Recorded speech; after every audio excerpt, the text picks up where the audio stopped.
Christine and Dante is a side story taking place during the events of Feed, an Undead Horror Season 1, featuring the vocal talents of Kim White as Christine and Raym Hensley as Koffey.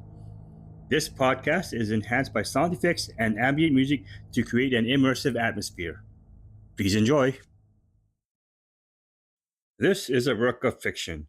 Unless otherwise indicated, all the names, characters, businesses, places, events, and incidents in this podcast are either the product of the author's imagination or used in a fictitious manner. Any resemblance to actual persons, living or dead, or actual events is purely coincidental. Warning: parental guidance suggested. Some material, such as graphic violence and the use of profanity, may be inappropriate for children under 13.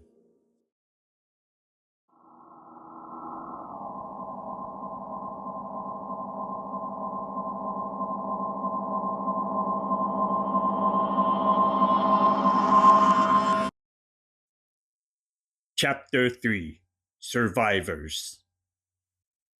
Koffey. Koffey, what are you? Got that son of a bitch. I chambered another round before the demon-looking creature hit the floor. Do you see any more of those monsters? Other than the one outside? No, Christine replied. Good, I say. Better hope it was just two, then. Gotta see what we can do about keeping the cannibalistics from eating my friends. Fuck! Any more of my friends? Escape was not an option. More of the zombie-rotten people-eaters were pouring into the room. My first goal was to secure the exits, preventing further break-ins, then work on crowd control, separating the undead from the living. I made a quick mental checklist of the building's floor plan. There had to be somewhere safe where I could have people hide while dealing with these zombie freaks. The VIP lounge. Yes. It remained locked all this time, and I alone had the access code. I scanned the room, looking for Eddie, Brian, two of my buddies. Couple of ex-college linebackers were doing their best to protect those who were injured and those who were too scared shitless to move. Help me lock this place down. Get everyone into the lounge and we'll contain these things, yeah? Hoorah! They complied. I turned to tell Christine and Dante my plan, but they were already sprinting towards Eddie and Brian to assist. Christine. I used my bow as a wedge to drive back the people trying to bite me and away from the others trying to escape. Go to the VIP lounge.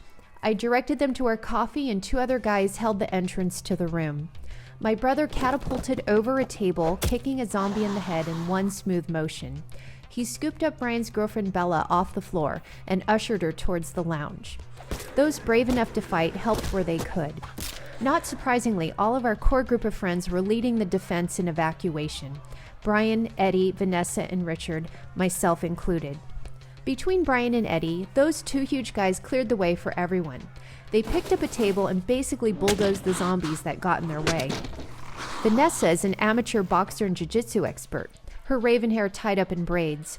She and my brother kept the walking undead off the backs from those barricading the doors with chairs and tables.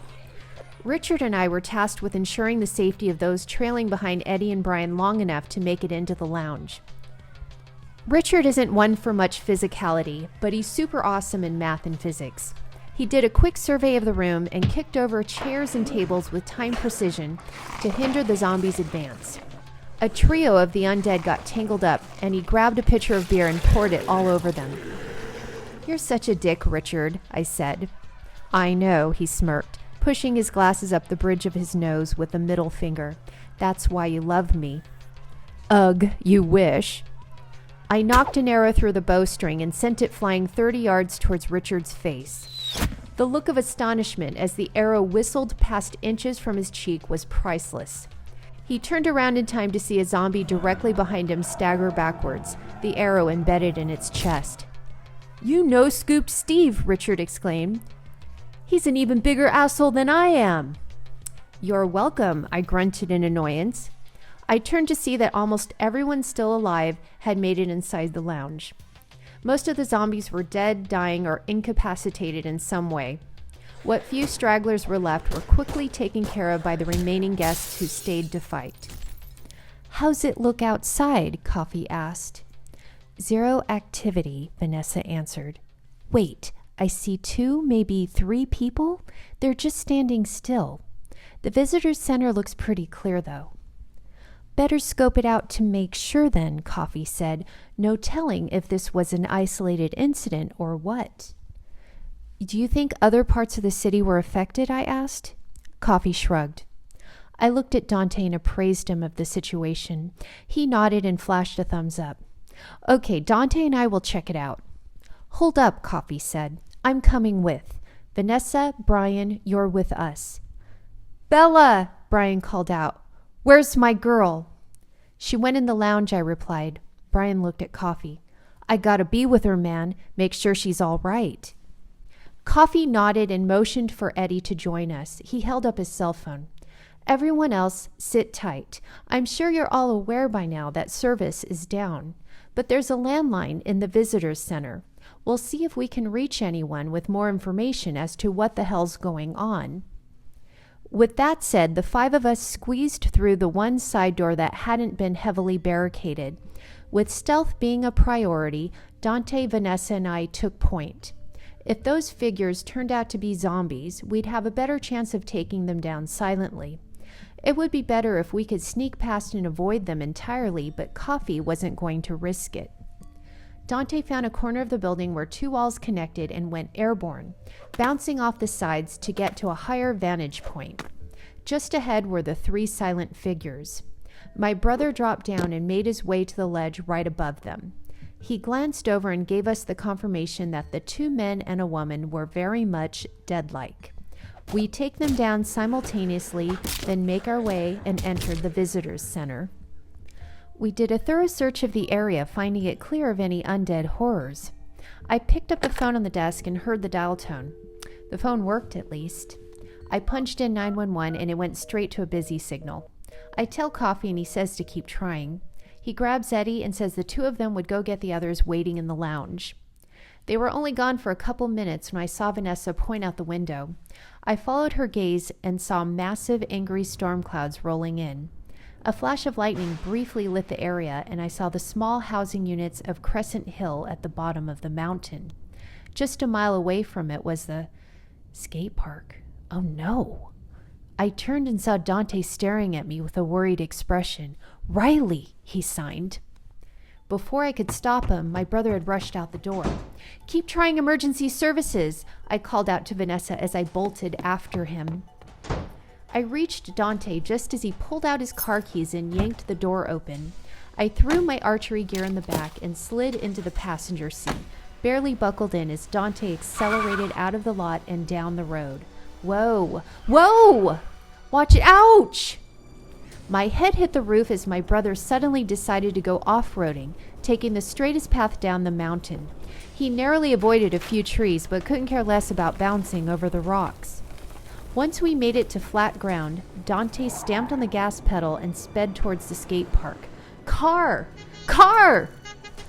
I warned as a vehicle came barreling towards us. My brother swerved, narrowly avoiding hitting the other car. I glanced at the driver's side and saw the frightened look of... Was that Officer Emerson? There was a woman, 2 kids, and a dog riding with him. Emerson didn't slow down, and neither did my brother. He got the car under control, and we made it to the skate park without further incident. Dante rushed out, eyes darting everywhere. The rain was coming down hard, but my brother didn't care. The park was deserted, but clearly there were signs that something horrible went down here recently. And that's when we saw her. There was someone lying on the ground, moaning, gurgling. I thought it was someone else, but there was no mistaking the Ride Day or Die t-shirt. However, Riley wasn't Riley anymore. She looked like she was turning into one of those creatures Koffey and I killed earlier. There was another of that said monster lying on the ground nearby, but clearly it had been dead, killed, for some time. I confirmed this when I sent an arrow through its head and it didn't move. Riley's left arm was wrapped in a tattered, bloody shirt, but both her legs were smashed in, like someone had intentionally broken them. She had been crawling towards us, reaching out with those claws and fangs. Several feet away was her skateboard. Dante sank to his knees, sobbing, as he picked up Riley in his arms, embracing her from behind, careful to restrict her arms so she couldn't hurt him.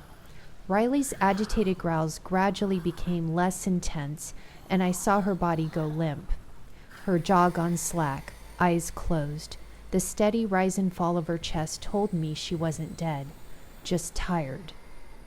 An occasional soft mewl would escape her lips, the sound of someone who is in a world of hurt, in a lot of pain but struggled to rein it in. I hadn't realized that I was fidgeting with an arrow in my hand until Dante looked up at me and shook his head. "All right," I signed. "We'll find a place to lock down and let her rest." I looked around the park. "There, inside the restrooms. She should be safe there. We'll go back to Kessler and check in with Koffey and the gang, yeah? Then we could come back for her. Maybe Vanessa got through on the phone." Dante looked at me defiantly. "I'm not leaving Riley." "And I'm not leaving you," I shot back. I shook my head. The storm wasn't letting up. It would be unsafe to drive back, and I'm sure Koffey won't be thrilled if we brought Riley the monster with us. We would just have to wait it out and hope Vanessa had some good news for us. I took my brother's key and ran to the car, grabbing some rope and duct tape in the trunk. I ran back, and together we carried Riley to the women's restroom and tied her securely to one of the sink pipes. Dante was so exhausted that he dropped down next to her as she slept peacefully on the floor. He was gently stroking the hair from Riley's face when I turned my attention to the restroom's sole entrance. I would take the first watch. I will protect us from these undead horrors.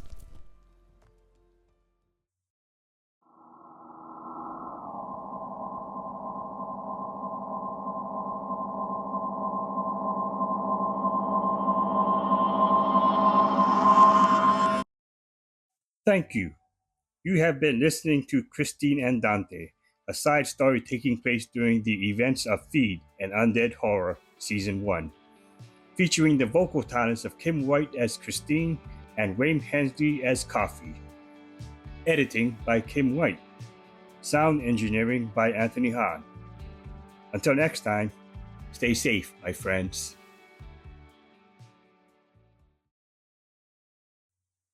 Epilogue. Koffey. I felt the first drop of rain as Eddie and I approached the ballroom. I could hear Brian and Richard shouting on the other side of the wall. It sounded like they were arguing with some of the guests about the people inside the VIP lounge. "What now?" "All right, what's going on?" I shout. When that didn't work,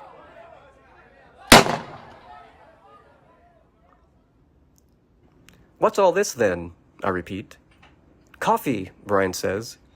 I immediately notice that he's covering his wrists. There's blood dripping down his fingers. "They want to lock me in there with them, man." "What? Why?" "I went to check on Bella," Brian continues. "Caught her making out with Randall. I pulled her off of him, and only they weren't making out. She was chewing on a chunk of his neck. Oh, God, the blood. But it wasn't Bella. It seemed like everyone was being eaten by someone." "Did Bella bite you?" I asked. "Just a scratch," Brian replied. "I'm fine, really. Just a bit hungry, you know."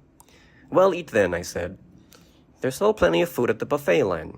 What's left of it, anyway." "That's the thing," Richard interrupted. "Brian had a whole plate of steak and eggs, and he spat them right out. Then he tried to bite Michelle. I looked at Michelle. She was a tiny little thing. Brian, staring at the ground, clearly ashamed. However, I could see his mouth twitching, stealing glances at Michelle. There was a hungry look in his eyes. Suddenly, there was a loud thump, then pounding on the lounge door. Someone was screaming to let him out. Sounded like, "Harry? What the hell?" Against my better judgment, I started to open the door to a chorus of, "No, don't."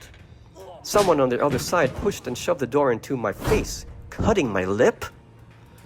"Oh shit," I screamed as Brian rushed me, mouth open, jaws ready to rip my throat. Eddie got to him first. He shoulder tackled Brian, pushing him inside the lounge room. I got a good hard look at the hungry dead. Everyone inside that room was dead because of me. I was the one who locked them in there. I thought I was keeping them safe. Instead, I killed them. I was vaguely aware of Richard, Eddie, and the remaining guests struggling, pushing the door closed. Richard slapped me out of my daze and I punched in the code, sealing the room shut. Eddie wedged the table under the door and the floor. "We can't stay here," Richard said. "Get to the visitor center," was my reply. Where the fuck is Christine and Dante? Vanessa had the landline phone to her ear when we stormed into the visitor center. She tells me that Christine's brother did some ninja hand seals or something and bolted out the door. Christine went after him, didn't say why or where she was going, and they hadn't returned, which meant that they had abandoned us, led us to fend for our own. Well, fuck 'em. I hope they catch their deaths out there. What I needed to do now was keep everyone here alive. If what Richard told me earlier is true, then anyone who wasn't bit or scratched was safe, which accounted for all 16 of us here in this room. I had Vanessa and Eddie check everyone. Also, anyone who got hungry suddenly for anything other than food was an undead giveaway. Once we got that settled, I called for everyone's attention. "All right," I said. "You all know the rules. Now, let's lock this place down, tighter than Richard's mangina." The sun had gone down and the moon rose on another day by the time Eddie, me, and the rest of our little survivor group finished securing the building. We had access to food and water from the gift shop, couches to sleep on, toilets, and a couple office rooms. Most importantly, we had electricity. So that meant as long as we had power, the door to the VIP lounge would remain locked. Vanessa had given up on reaching anyone on the phone, so here she sat with me after I had called lights out and everyone had shuffled off to find some place to sleep. My eyes lingered on Vanessa's face. Her mascara had run from all the fighting and rain, made her look goth punk. I could get into that.